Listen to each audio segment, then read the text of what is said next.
All right, guys, I just wanted to give everyone an update on the AP poll that just got released and give my instant reaction to it. Of course, this poll is completely meaningless. We will get the real thing on Tuesday night with the College Football Playoff Committee releasing their rankings.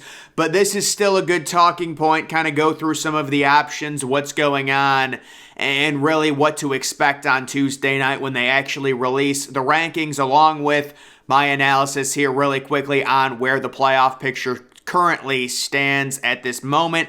So the first three teams, no surprise, Georgia, Ohio State, Michigan, they stay exactly the same, basically the exact same points. They all won their games. They all covered the spreads.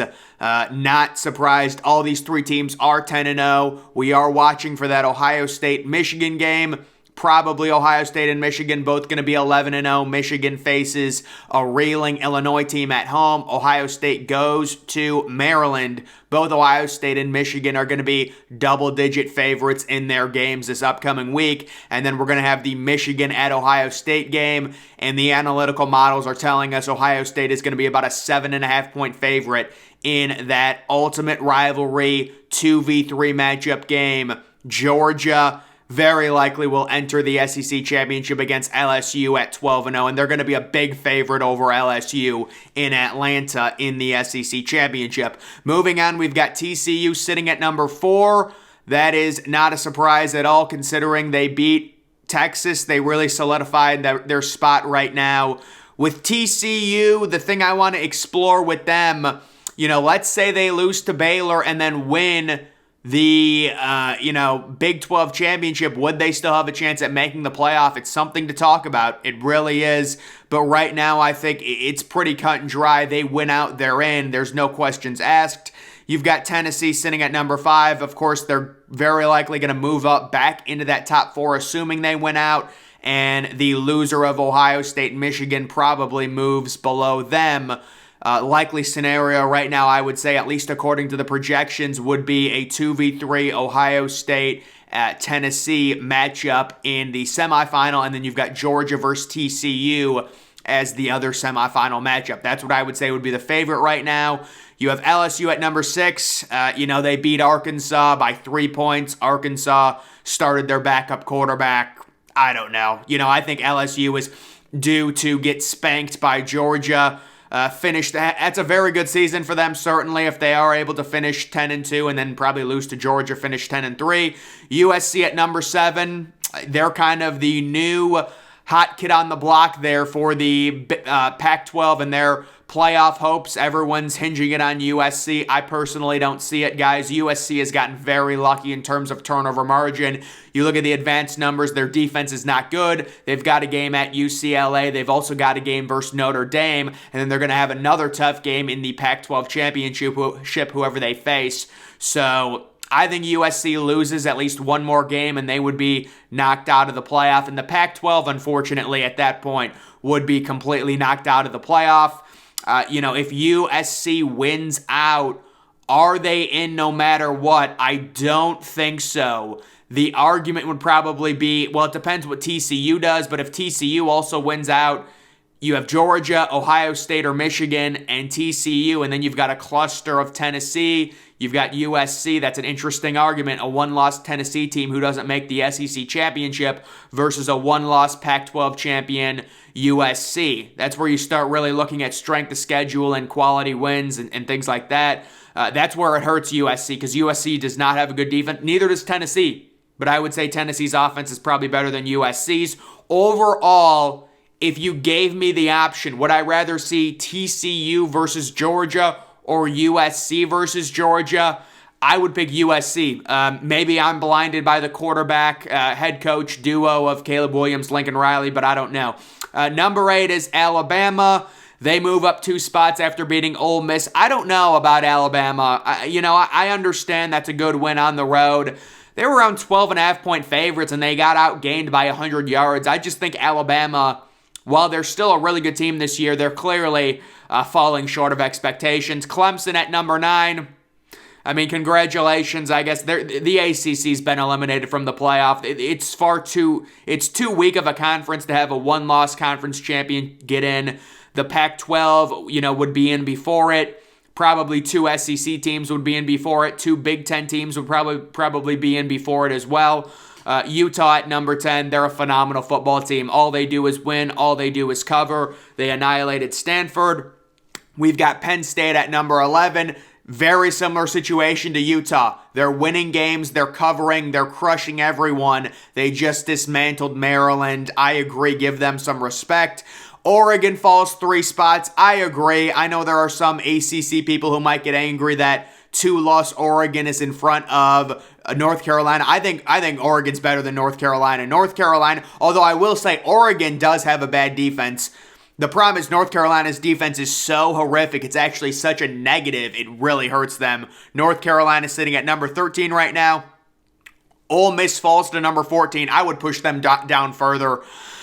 I guess you could make the argument they were in the game against Alabama. They're only a 2-loss team. But Ole Miss, I've always said, I feel like they're a fraud. Washington at 15.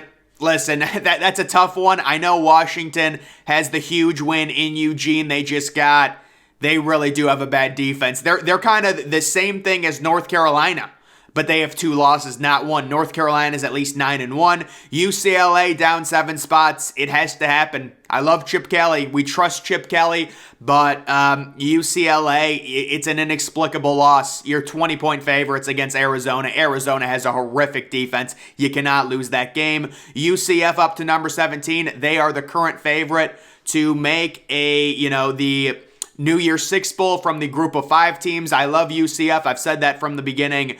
From about week 3, I've been in on UCF. I've told people they're a really good team.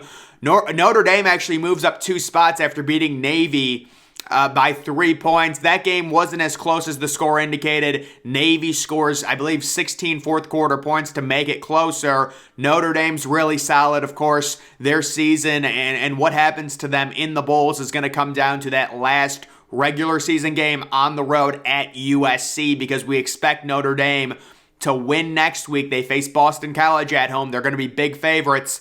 They should be 8-3, possibly ranked inside of the top 16 going into that USC game, the last game of the regular season, the rivalry game.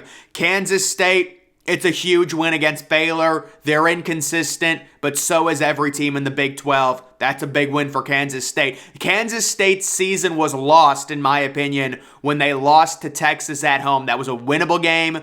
Quinn Ewers, that Texas offense is not that good. They were 2.5-point underdogs, and they lost that game. Otherwise, this Kansas State team with 2 losses, they would be a top 12 team in college football. Florida State, I think that's too low. I think you got to move Florida State up to number 16.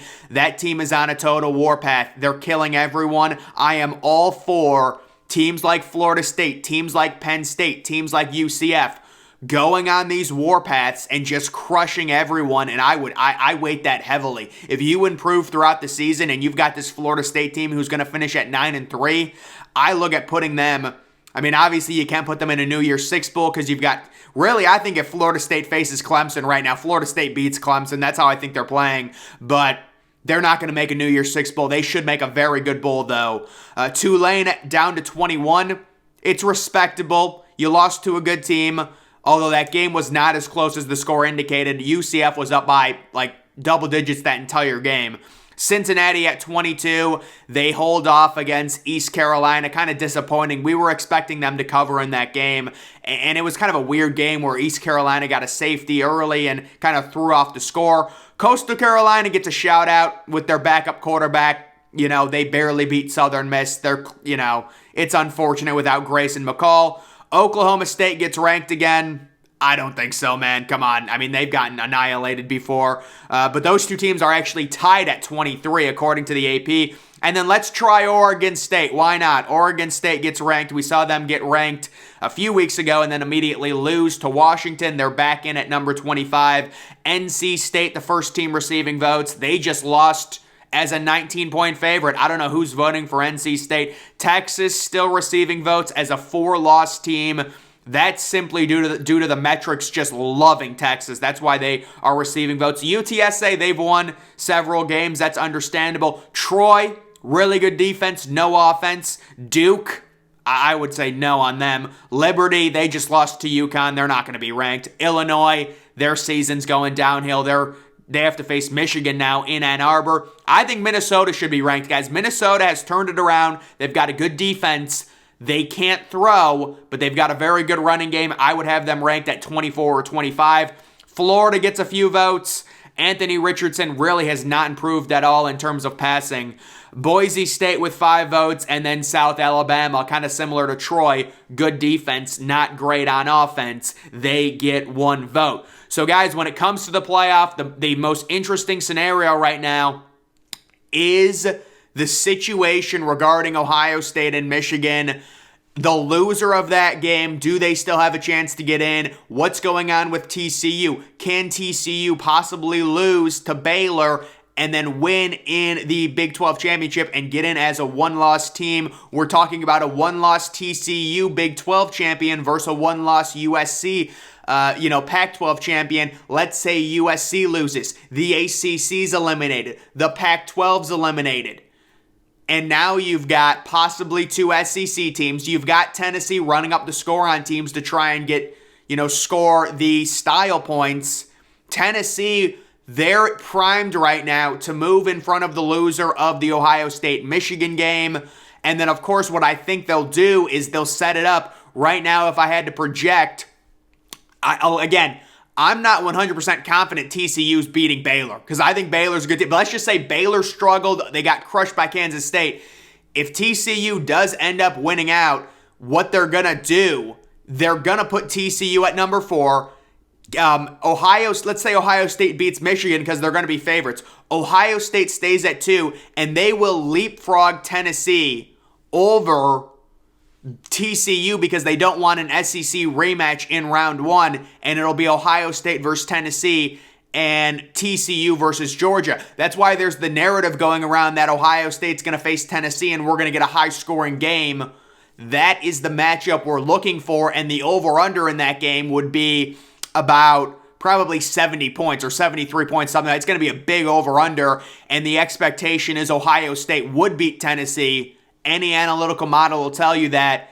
And I would say right now you're looking at about a 7-point neutral spread favorite for Ohio State over Tennessee, if I had to guess. And I would say right now Ohio State would be about a 1-point underdog to Georgia. If you look at ESPN FPI, that's what it's telling us. So the expectation right now, Ohio State will face Tennessee more than likely. TCU, you have to respect them. Will they get crushed by Georgia? Probably. But again, this is a situation, it's just like when Cincinnati faces Alabama. We all knew they would lose, but you have to respect the season they've had.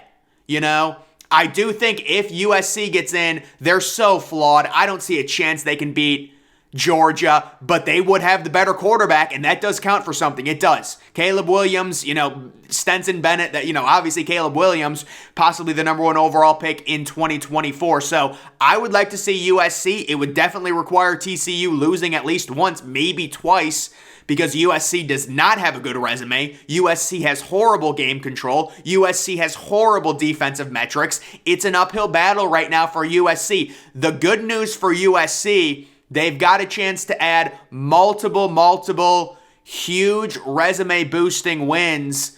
Notre Dame at home, UCLA, the Pac-12 champ game. So they have huge chances here to add to their resume. I think they're going to lose one of these games. It is a gauntlet, and they do not have a good defense. And if they lose, the Pac-12 is done. So that is the current update, and then that comes down to, do we see possibly an argument of a 1-loss Michigan versus a 1-loss TCU? But could you imagine TCU makes the Big 12 championship? They're undefeated. They lose the Big 12 championship, so they're not even champions of their own conference. But Michigan loses to Ohio State by a field goal. Talk about Michigan as a 1-loss team versus TCU as a 1-loss team. And then you're talking, well, Michigan's probably better, but TCU has the way better resume. Michigan has the better advanced numbers, but TCU has the wins. Michigan has the better game control, but TCU's actually beating teams on the road, things like that. So that's where it gets interesting. I don't know what's going to happen. I can say right now, where we're trending is Ohio State and Tennessee in a 2v3 matchup, and it's TCU, Georgia in a 1v4. And you're looking at Georgia as about, to be honest with you, about 16-point favorites over TCU right now.